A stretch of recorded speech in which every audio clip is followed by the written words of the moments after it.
Hello friends, welcome back. It's finally here, the last war of Season 10. We are holding steady at the bottom of Platinum 3, needing a win today to stay in Platinum 3. A loss likely sends us back to Gold 1. Taking on LAW Copyright, which is something that I can't remember. Going in with our same team, Void, Namor, and Sim Supreme. Let's get right to it. So first up we have an Archangel on a long-distance relationship tyranny. So Archangel is tagged as a hero, so he will be getting no power from this. This person is also running half suicides, it looks like. So Void is a great matchup here. Not only will I be staying topped off health-wise from willpower, I'm also giving him some extra degen thanks to that bleed debuff from the Suicide Mastery. So I luck out again with getting 3 unique debuffs up first, so maximum degen, and without having to deal with Archangel special attacks. Not that they're particularly difficult. It's just parry and go in and win the fight. And there we go. Down he goes. Alright, next up we have a Medusa on long distance relationship special lock 1 buffet. Considered going in with Sim Supreme, although with the special lock 1 I wouldn't be able to get to most of his damage. So I relied on the buffet link coming from Path 7 to basically carry the day in this fight. So once I get the Petrifies up and or some Fear of the Void, then she will more or less be killing herself when I evade her special attack or, a medium. So since this Medusa is stunnable, when she has Living Strands active, I don't have a way to prevent it. So when she has it up, I'm just parrying and heavying since she cannot auto-block my heavy attack. I actually think if this person had been running the Resistor Mastery, is that Resistor? Or Stand Your Ground, that's what it's called. I think they would be able to auto-block my heavy, or have a very small chance to, but almost nobody that I've seen runs that mastery, so I'm not even going to worry about it. Alright, so I've got 5 out of 6 debuffs here, with the 6th just applying on its own. Fear of the Void is up. Baiting out the special attacks. Going in with 1 medium, not 2, so I don't want to trigger Living Strands. Parry heavy. Parry heavy. And I think 1 more heavy and degen. Whoop, there we go. 1 dex takes out the last percentage or 2 of her health. Alright, so we have a hidden node up next. This is a 6-star Rhino on Aegis Heavy and long distance relationships. So not a huge deal with Rhino, although the only thing you got to worry about is when he goes randomly unblockable, which of course he does on the very first medium attack. So I take what is essentially an unavoidable 5-hit combo. He goes unblockable again on his second attempt, so he's 2 for 2 on unblockable. The chance is supposed to increase based on the size of the opponent, and I think Void is a medium, so it's not like he's even a small champ where this should be proccing every time.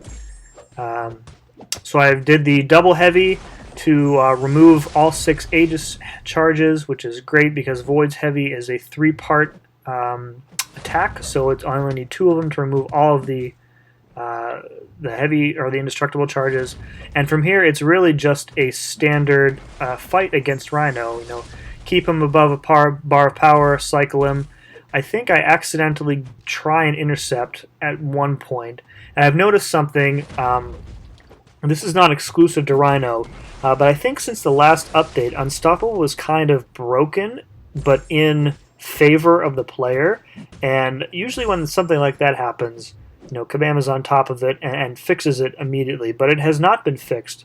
And what I've noticed is that sometimes when you hit into an opponent who is unstoppable, they will not punish you, and you will not lose your combo if they do punish you. So I don't know. I haven't been able to reproduce it consistently, so maybe it's just in my head, but it's definitely happened more than once. Alright, so we missed out on some mini-boss action, so we're up top in Tier 2 now on Path 1. And this is a Mr. Sinister on Recovery and Vigor and Indomitable. Void, great matchup here. One of the best things about Void against Mr. Sinister is that you don't have to worry about him returning the debuffs to you with his special one. So one of Sinister's abilities is that when he fires his S1, all damaging debuffs are returned to you even if you fully evade the special one, which is just crazy. So you can't really get around his healing with damage over time effects because he just sends them right back to you. Void gets around this because his debuffs, of course, in and of themselves are not damaging anybody. It's Void's ability that turns debuffs of any kind into degeneration. So that's, a really good thing to have against Sinister, and plus, his natural ability to heal block in this case. The Indomitable node is a bit redundant with Sinister because his healing cannot be reversed anyway. So all he can do is get heal blocked here. You see the regeneration triggers, but it's really doing nothing. And for my part, it's just a matter of, again, cycling the S1, and one final S1 does it. Void's health still pretty high, so very happy with my progress so far. Alright, so I wanted to take the next 2 fights in one big boost, and then my guy Saffron was going to take that domino, and I was going to hightail it up over to the boss. So the war was very, very tight at this point. I think only maybe 5 or fewer kills separated us from the other team. So it was really critical for us to get through to Boss Island with as many solos as possible. So I do use a couple light boosts. I was very confident about this King Groot fight. I think early in the season I fought a King Groot unboosted with Void on this node and beat him. But boosting up just ensures. Right off the bat, I take a combo to the face, and I don't know what happened with parry there. So at this point, I'm already thinking, all right, let's activate the let's get a permanent armor break on me and try and heal up from willpower. So unfortunately, you can only do that when he throws his S1 while he has a Fury active. And I'm having trouble here while he has the Furies up now. I'm having trouble getting him to throw that S1. So I'm, just baiting, hitting his block. Just please, throw your S1. The Furies expire. I miss my opportunity to get that armor break up. And, now I have to wait for a whole another cycle. So, of course, he throws it pretty much right after the Furies expire. So I've got him heal block now, not like it matters because, he's unduped, so he's not regenerating anyway. Finally get the Furies up, mid-special one, so you see I intentionally dashed forward to get hit by his club thingy.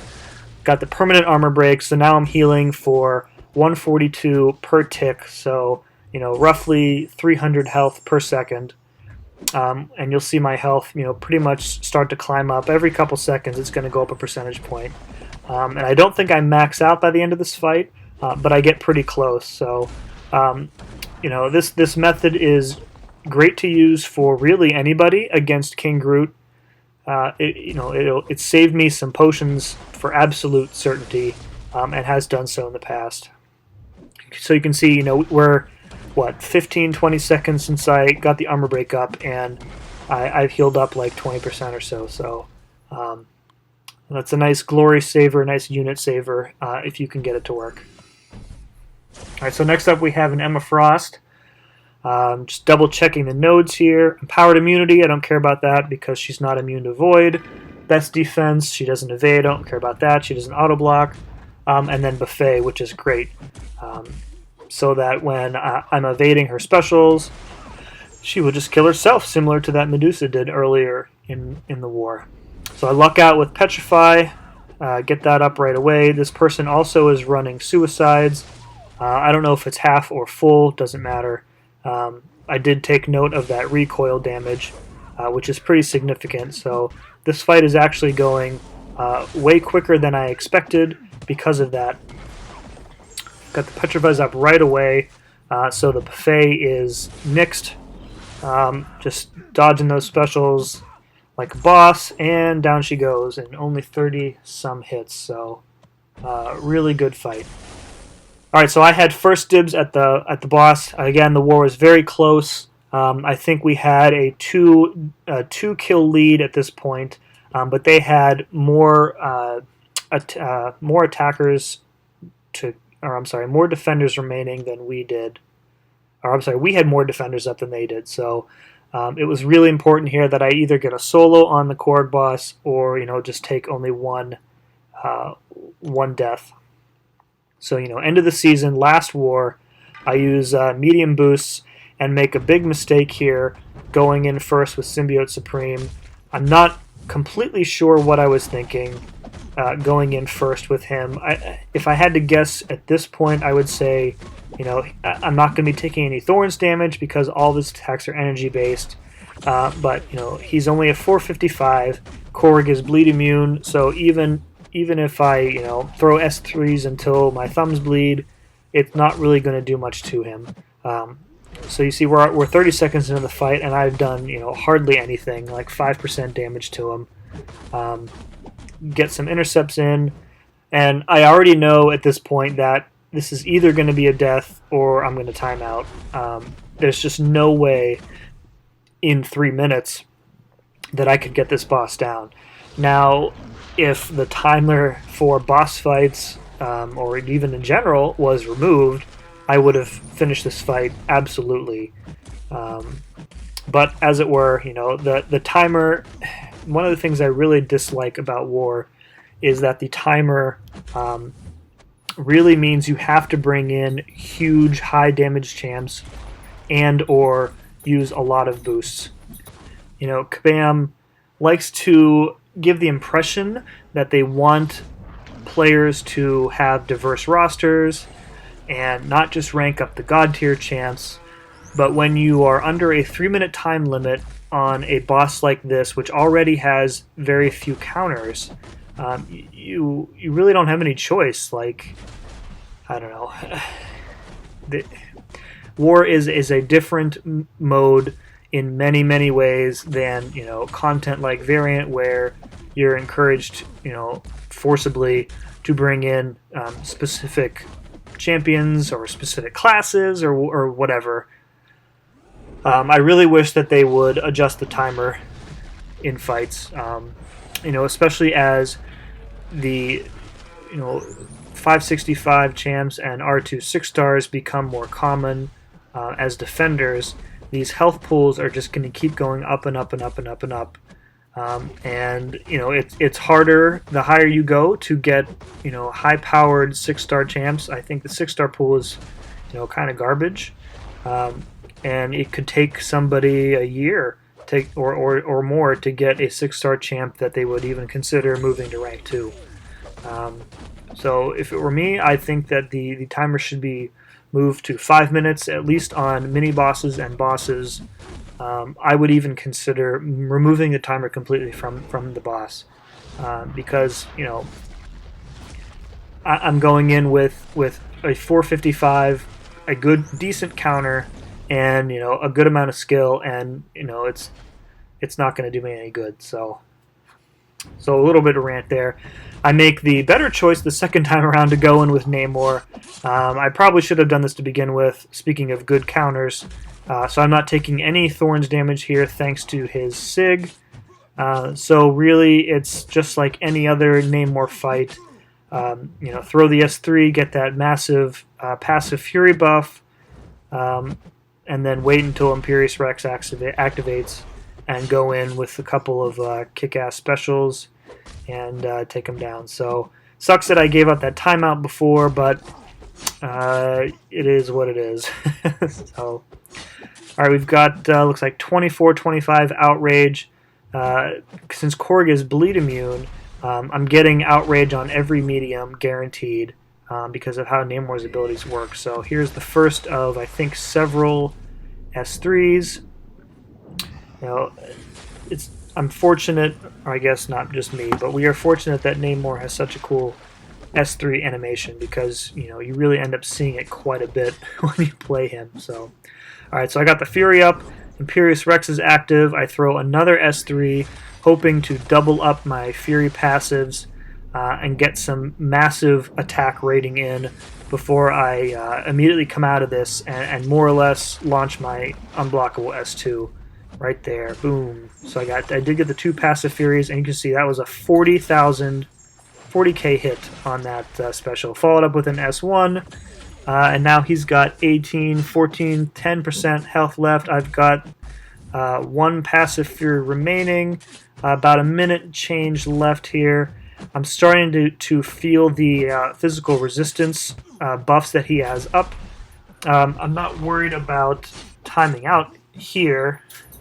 I'm just worried about not dying. So I thought this S1 would finish him off. It doesn't. I have to dodge 1 more S2, and down he goes. So 1 timeout, but otherwise a very, very clean kill from Namor. So as it turns out, we did take the victory. Our most important war of the season resulted in a win. So that brought our season record to a final total of 6-5. And we've ended up finishing in Platinum 3. We moved up about 30 ranks to 162, which is where we finished. I think if we hadn't missed that 1 war, it would have given us, an extra million or so points. It wouldn't have moved us out of Platinum 3. It would have probably moved us into like maybe the top 80, top 70, something like that. So I did record the rewards opening, but predictably it was complete trash. I think I got, barely half of a Tier 2 Alpha, which is just sucks for, a month and change of work in a war season. So, and next season, frankly, isn't looking that much of an improvement. So, that's it for this season. Pretty happy with how things turned out, and I will be back for Season 11. So thank you for watching. See you next time.